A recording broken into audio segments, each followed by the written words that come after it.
Halo In People, kamu menyaksikan In Today's Highlights bersama saya, Astini Putri.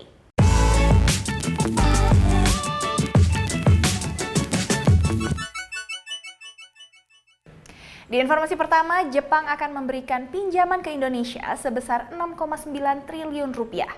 Rencananya dana ini akan diperuntukkan untuk mengatasi pandemi COVID-19. Presiden Joko Widodo menyambut Perdana Menteri Jepang Yoshihide Suga dan istri di Istana Bogor Selasa kemarin. Hasilnya, Jepang akan memperluas investasi serta memberi pinjaman ke Indonesia. Dana sebesar 50 miliar yen atau sekitar 6,9 triliun rupiah tersebut diperuntukkan untuk mengatasi pandemi COVID-19 di tanah air. Usai pertemuan bilateral, Presiden Jokowi sebutkan Jepang merupakan mitra penting Indonesia dalam menghadapi pandemi. Kunjungan ke Indonesia adalah bagian dari rangkaian kunjungan pertama PM Suga setelah dilantik sebagai Perdana Menteri bulan September yang lalu. Hal ini menunjukkan arti penting Indonesia dan kawasan Asia Tenggara. Ini juga merefleksikan komitmen bersama untuk terus memperkokoh kemitraan strategis antara Jepang dan Indonesia. Selanjutnya, vaksin merah putih akan diserahkan ke Bio Farma awal tahun 2021. Hingga Oktober ini, vaksin telah sampai pada tahap uji hewan. Vaksin buatan lokal yang dikembangkan Lembaga Biologi Molekular Eijkman dan Universitas Indonesia akan diserahkan kepada Bio Farma awal tahun depan. Dan hingga Oktober ini, vaksin merah putih sudah sampai tahap uji coba praklinik kepada hewan. Rencananya sekitar 2/3 penduduk akan diberi vaksin. Kalau menggunakan rumus herd immunity, itu 2/3 penduduk harus divaksin, alias 180 juta. Karena satu orang butuh 2 kali vaksin, maka dibutuhkan minimal 360 juta. Bambang tambahkan sampel DNA pasien COVID-19 di Indonesia telah dikirim ke Bank Data Virus Influenza Dunia. Tujuannya untuk mempercepat pembuatan vaksin merah putih. Di informasi lain, dalam sidang yang digelar Selasa lalu, terdakwa Joko Chandra malah tertidur. Tak ayal, majelis hakim pun menegur.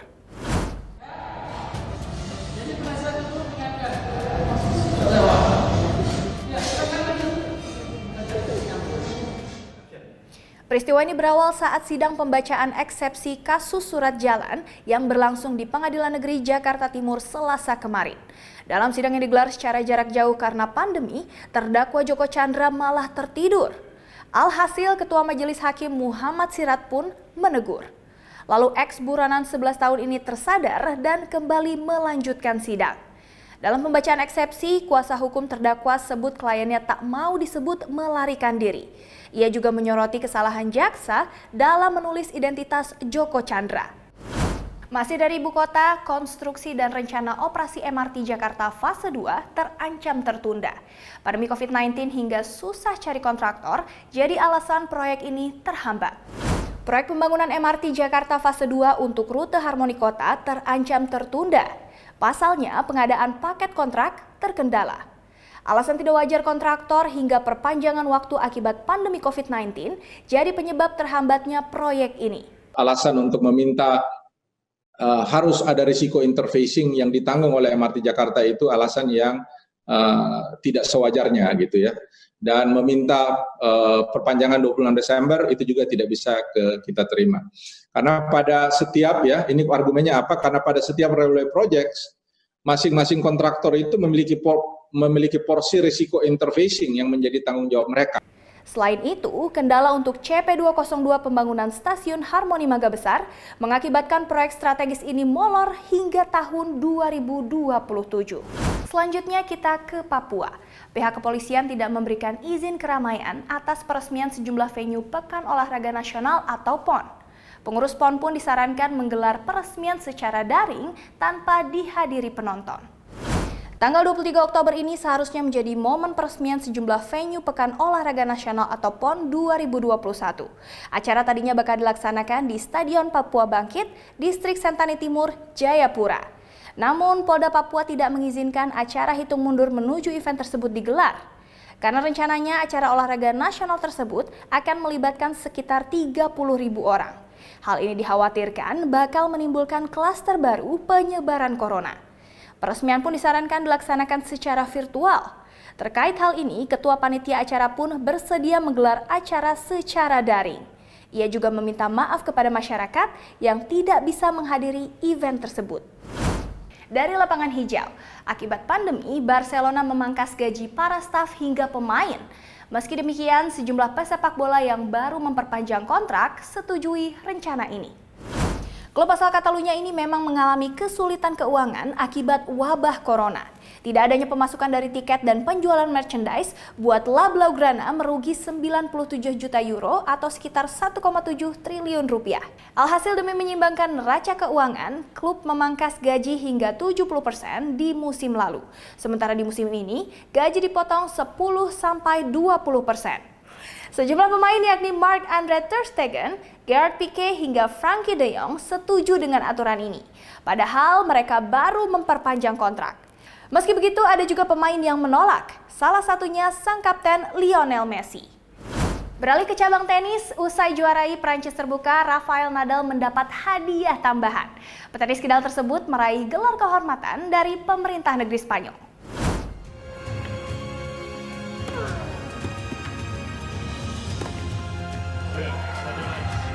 Usai mengalahkan Novak Djokovic 3 set langsung di ajang Prancis terbuka minggu lalu, Rafael Nadal mencatatkan prestasi tambahan. Petenis berusia 34 tahun ini mendapatkan gelar kehormatan tertinggi dalam bidang olahraga. Pemerintah Spanyol umumkan Nadal menerima La Gran Cruz de la Real Orden del Mérito Deportivo. Rafael Nadal dianggap telah mengukir sejarah dan menjadi kebanggaan negeri. Dan gak cuma itu aja, Nadal juga disebut sebagai atlet terhebat negeri Matador sepanjang masa. Felicidades!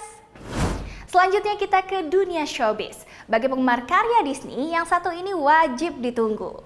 Tapi In People harap bersabar, animasi berjudul Soul ini bakal dirilis Desember 2020. From the moment I wake up in the morning to the moment I fall asleep at night, I was born to play. Ini dia karya terbaru Disney dan Pixar. Bergenre animasi komedi, film ini menceritakan sosok Joe Gardner yang jiwanya terpisah dari tubuhnya akibat kecelakaan. Kemudian jiwa Gardner melarikan diri ke sebuah dunia di mana jiwa bisa mengembangkan kepribadian sebelum dikirim ke bumi. Disutradarai Pete Docter, Soul didubbing atau disulis-suarakan oleh sejumlah tokoh ternama seperti aktor Jamie Foxx dan Tina Fey. Soul sendiri sudah ditayangkan secara premier di BFI London Film Festival 11 Oktober lalu. Namun untuk disaksikan publik, Soul baru bisa dinikmati pada 25 Desember 2020 melalui platform Disney+. Next, buat yang suka makanan Thailand, yang satu ini boleh loh jadi pilihan. Nama restonya Mama Noi. Lokasinya di Surabaya, Jawa Timur. Namun sayang banget nih, informasi kuliner ini menjadi penutup perjumpaan kita di In Today's Highlights kali ini. Saya Astuni Putri, In Today, In People's Way. Bye-bye.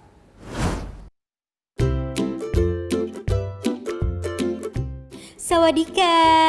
Buat penggemar kuliner Thailand di Surabaya, yang satu ini jangan sampai dilewatkan. Nama restorannya Mama Noi.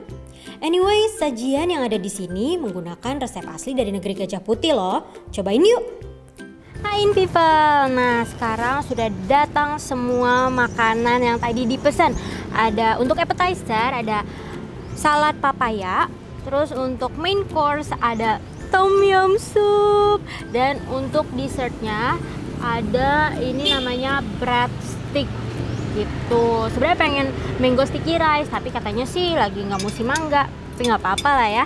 Selamat makan. Nah, untuk makanan pembuka alias appetizer ini ada papaya salad.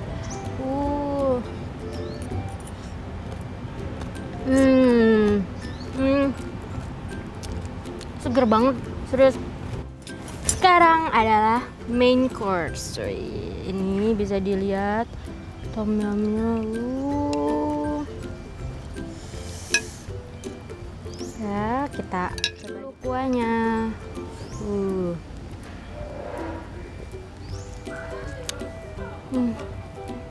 Beneran tom yum. Pernah nggak sih nemu tom yum yang abal-abal, judulnya doang tom yum, tapi sebenarnya bukan tom yum. Ini beneran feels like Thailand. Sawadikap.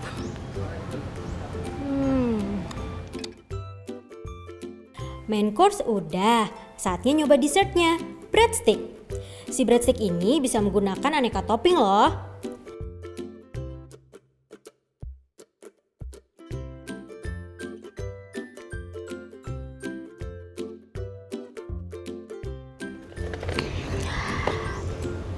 In people, semua makanan yang gue cobain di Mama Noi Surabaya ini semuanya enak banget, nggak ada yang failed. Ini beneran, ini serius, ini jujur banget. Ini enak semua. Sampai sedih tau gak sih, masa terharu, bahagia karena enak. In people, harga sajian di sini dimulai dari Rp35.000. Terus, bukan hanya buat pecinta kuliner, penggemar foto-foto juga pasti seneng datang ke sini karena banyak spot foto lucu. Asik kan? So, kalau ke Surabaya dan pengen icip hidangan Thailand, Mama Noi bisa didatangi di Puri Widya Kencana. Kapun Kak!